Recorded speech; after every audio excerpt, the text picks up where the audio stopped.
Hey guys! Wamenta, wamenta! Terbituola sa aking vlog!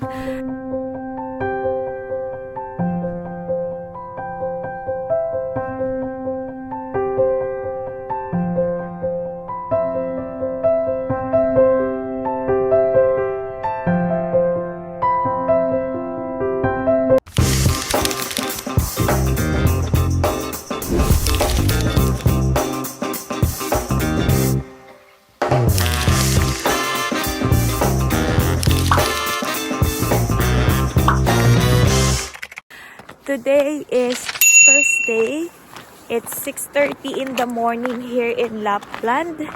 And pang umaga ako ngayon. Malamig. So nakakatamad tumayo, nakakatamad maglakad. Siguro dahil din yung katawan ko. Ilang weeks nang nasanay na panghapon yung duty. Tapos bigla akong may isang araw na opening. Ayan. Alam niyo ba't ganon? Kanina hindi ako nagbi-video at nagbabalak mag-vlog. Walang dumadaan ng mga sasakyan. Tapos ngayon nagbablog ako, may mga sasakyan na dumadaan. Ayun, so dahan-dahan lang tayo kasi napakadulas na ng daan dahil yung yelo nagmumukha na siyang yelo sa freezer ng refrigerator kaya sobrang dulas. Ayan guys, gusto ko lang ibigay sa inyo yung nakita ko kagabi na information. Pasensya na kasi kagabi ko lang siya nakita and nag-post ulit sila ngayon sa FB page nila. Guys, sa mga second batch ng store worker na nag-aabang at sa mga hindi nakapasa dun sa first batch ng store worker. Guys, may nakita ako kaso panlalaki lang. Baka sakali, baka dito kayo pala rin. Nangangailangan sila ng 100 na general worker papunta sa bansang Hungary. Okay? And syempre hindi naman nangangailangan ng Hungary and mga Croatia ng language training. English naman yung ginagamit nila doon most of the time. At kaya ang nakalagay lang dito sa qualification is good in English communication skills. Ang nakakalungkot lang kasi ang kailangan lang nila is puro male at may height limit. Pero ang nakakatuwa kasi ang dami nilang kailangan. 100 na general worker o kung tawagin sa atin ay merchandiser. Nangangailangan sila ng 100 na merchandiser papunta sa bansang Hungary. At hindi lang yun yung mga hinahanap nila Nakita ko rin sa post nila, meron silang hinahanap pa rin na cook, housekeeping, tsaka tsaka housekeeper. Okay? At ilalagay ko rin dito sa video natin yung pinaka-post nila na banner dun sa Facebook page nila. By the way, napopost ko na rin pala to dati sa video ko last time. Sila yung Peridot Incorporated na agency. Marami na rin silang napaalis ng mga kababayan natin papunta sa bansang Europe. Ayun guys, so pasok muna ako tapos tuloy natin yung kwentuhan mamaya. Pati yung qualification na hinahanap nila para sa general worker. See you later! Hey guys! Ayan, pauwi na tayo galing work. It's 2:15 here. 2:15 up in the afternoon here in Lapland. Dapat mag-aantay lang ako dun sa store ng hanggang 30 minutes, hanggang mag 2:30 kasi nagpapasama ako sa kasamahan ko na finish na bumili ng gamot ko sa apteki kasi malayo yun, dun pa sa ko. Kaya ang gagawin is umuwi muna ako kasi may nakalimutan din ako kasi ipapaship ko na din yung luma kong residence card, yung residence permit ko. Isahan na lang kasi dun din yung sa co-market yung postie. Ayan, tapos sabi ko sa kanya, okay lang ba mauna muna ako kasi meron pala ako nakalimutan. Then balik na lang ako dito sa supermarket. Sabi niya, hindi, sunduin ka na lang namin ng anak ko sa bahay kasi kukunin niya yung anak niya dyan, dito. Dyan guys, dun sa dulo. Meron kasi dong school ng elementary. So, dun nag-aaral yung anak niya. So, susunduin muna niya after work. Then, pupuntahan nila ako dito sa bahay. Yon.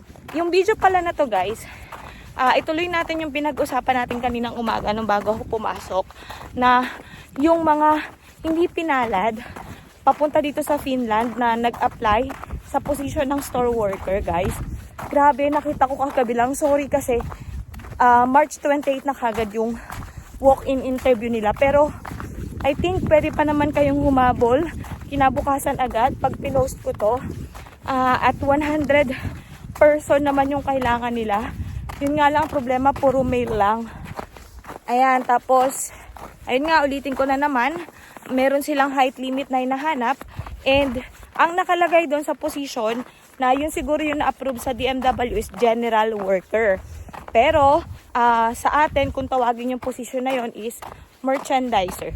Okay? So, nakakalungkot lang kasi puro lalaki lang yung nahanap at sa bansang Hungary. And yung agency na yun is yung Peridot International.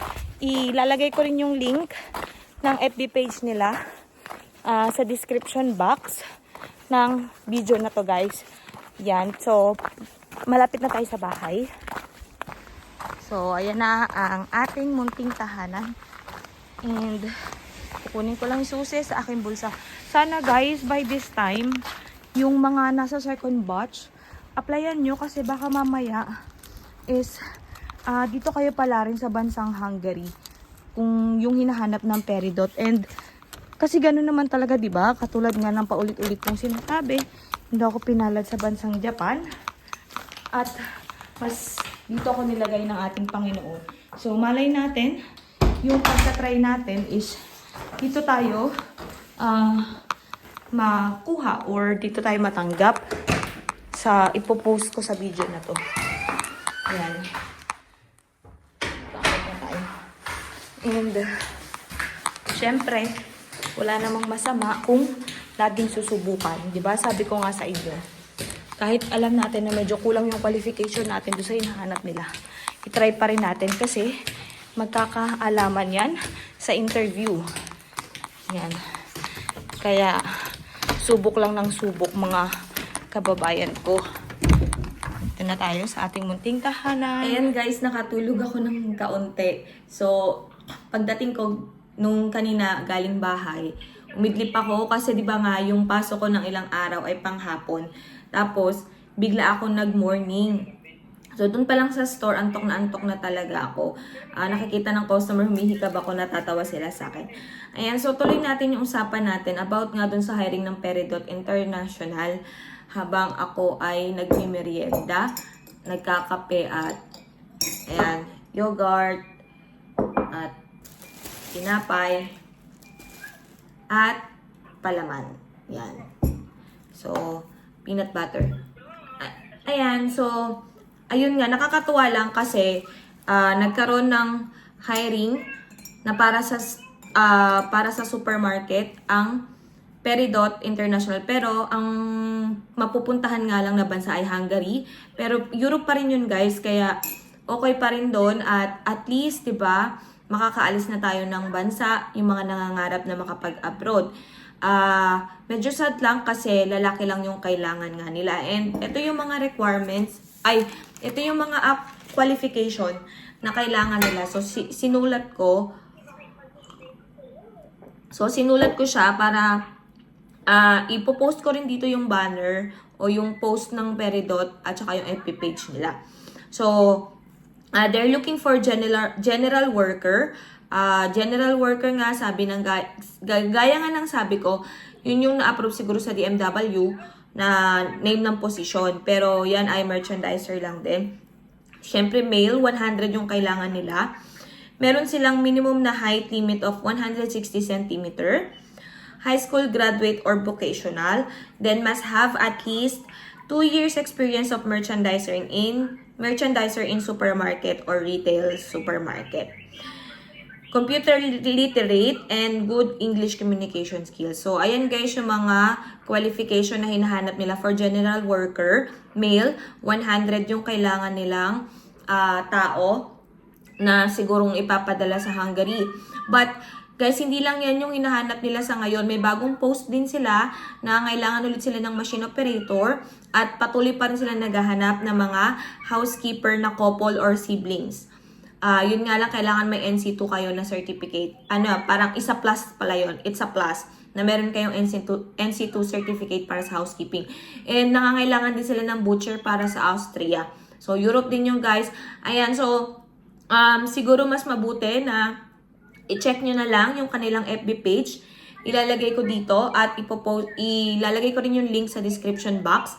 Lagi kayo magbasa ng description box ko kasi madalas nandyan yung mga link ng mga pinopost ko. And actually ngayong March 28 yung walk-in interview nila. Pero subukan nyo pa din magpasa. Nandyan na yung address ng agency. Nandyan na yung FB email address. Pumunta na rin kayo para mas maganda. Ayun lang guys. So, thank you so much. At pagmemerienda muna ako. Keep on watching my vlog. And please do not skip the ads. And thank you so much sa lahat ng mga bagong subscriber. Please share, like, and comment. And lagi nating dandaan, ipagdasal natin ang lahat ng ginagawa natin, i-surrender natin kay God para lahat ay siya ang magpaplano. Mas maganda at mas smooth ang lahat ng process. Thank you guys! Hepa!